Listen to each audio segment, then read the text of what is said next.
Hey, here we are all ready to take you down to Pine Ridge for another visit with Lum and Abner.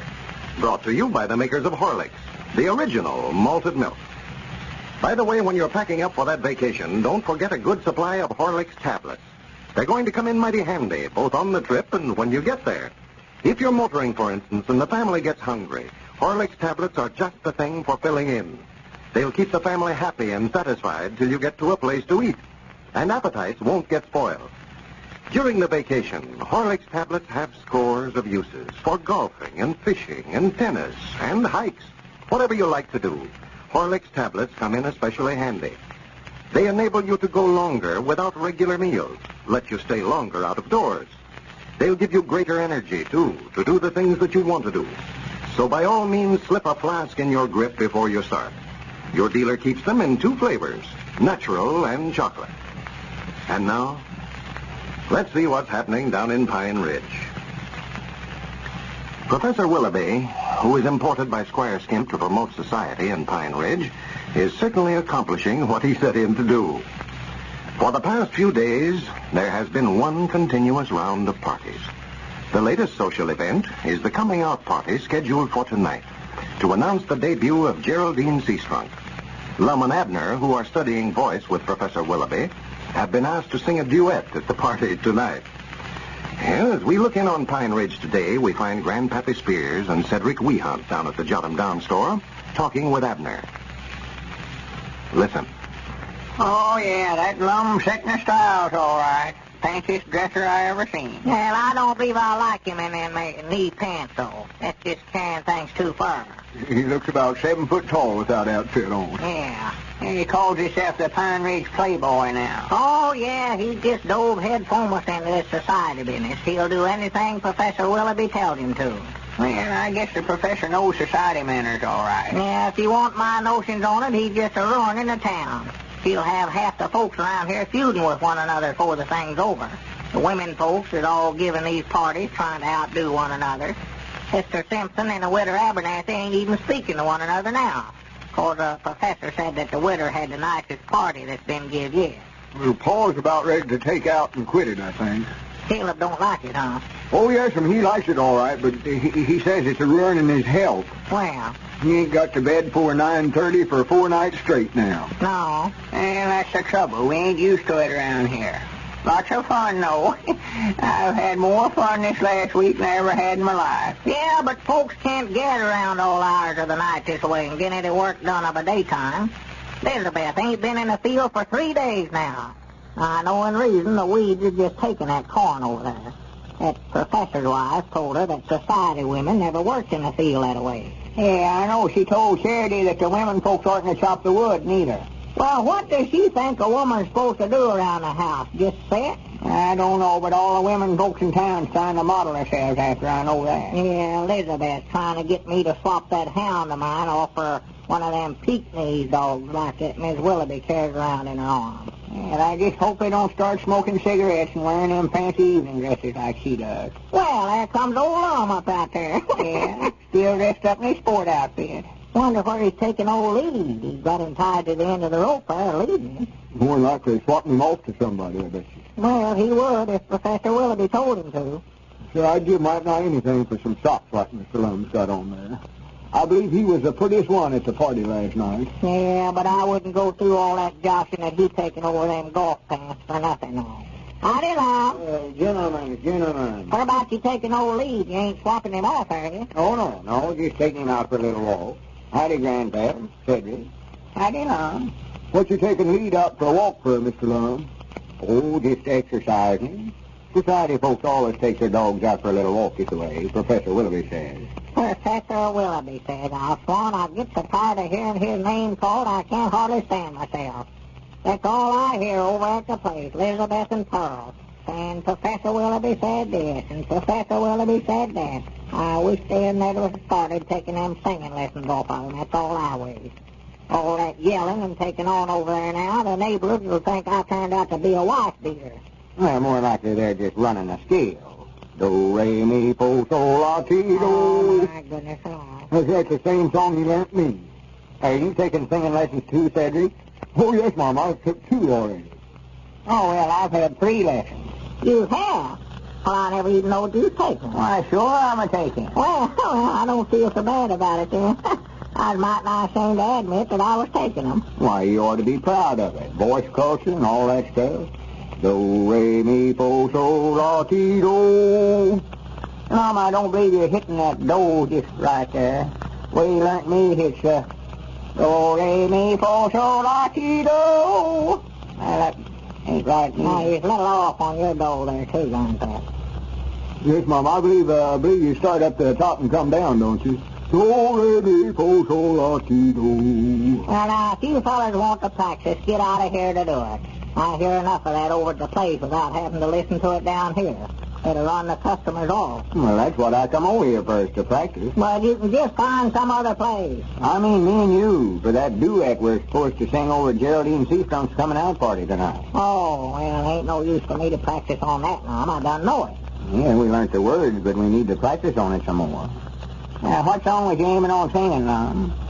Why, the professor wants us to sing some kind of a Grand Opry song, but me and Abner picked out another and we like it heap better. Yeah. They cut down the old pine tree. Go ahead, Abner, lead out. Let's show 'em how it goes.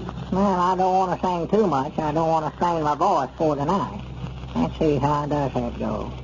Oh, they cut down the old pine tree, and they hauled it away to the mill to make a coffee of pine for that sweetheart of mine. When they cut down the old pine tree, well, she's not alone in her grave tonight, for it's there my heart will always be. Though we drifted apart, still they cut down my heart when they cut down the old pine tree.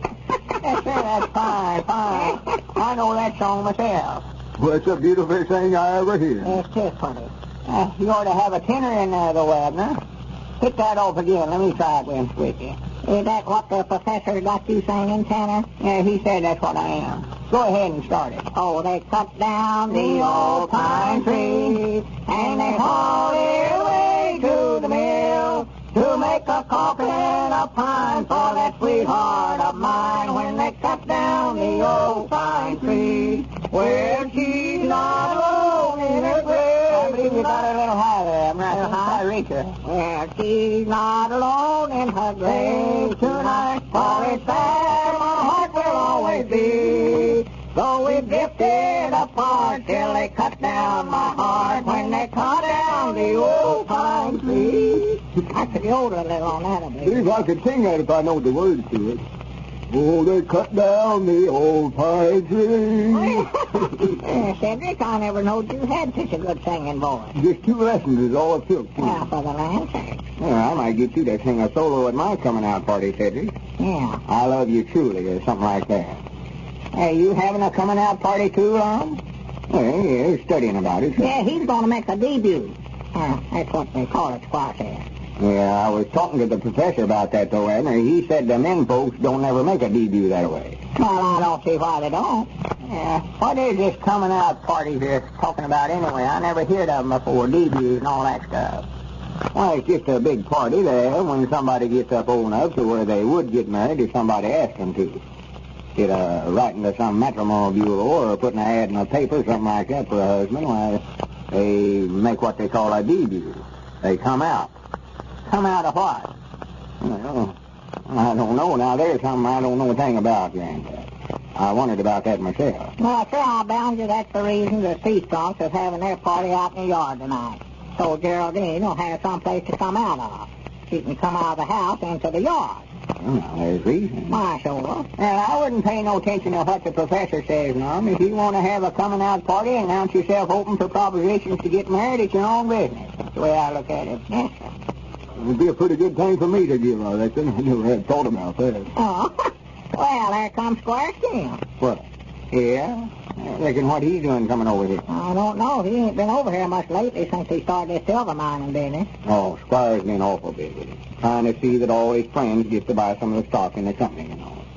He don't want nobody to be left out. No. Well, so I can't hardly wait till we start getting some of them dividends from that stock. Well, howdy, Squire. Yeah, hello, Squire. Good afternoon, gentlemen. Good afternoon.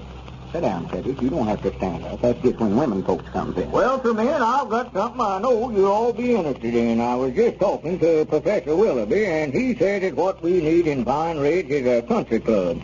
Country club? Yes, sir, a first-class country club. Oh, we don't need no country club, Squire. We're trying to improve ourselves. We're going to have a club. Let's have a city club. Oh, well, it'll be up to date, Lum. They have them in the city, you know. It's a select crowd. Well, what it is, a golf club. You know what a golf club is, don't you, Lum? Oh, yeah, my. I've seen a whole bag full of them. Looks sort of like a walking stick, only a whole there. No, Lum, a golf course, a place where we can play golf. Well, now, there's something I'd love to learn to do. Yeah, me too, Abner. Yes, sir. I've sat in my buggy there on the road to the county seat and watched them fellas out in them pastures play golf for hours. Interestingest thing I ever seen. Get up there and hit that thing and then chase it and see if they can find it. I've always wanted to play it. Yeah. Just put me down for a member right now, Squire. I'll join you. Yes, sir, me too. Yeah. Oh, yes, they'll all want to join it. That's the trouble. We got to keep it exclusive, though. Can't let just anybody in on it.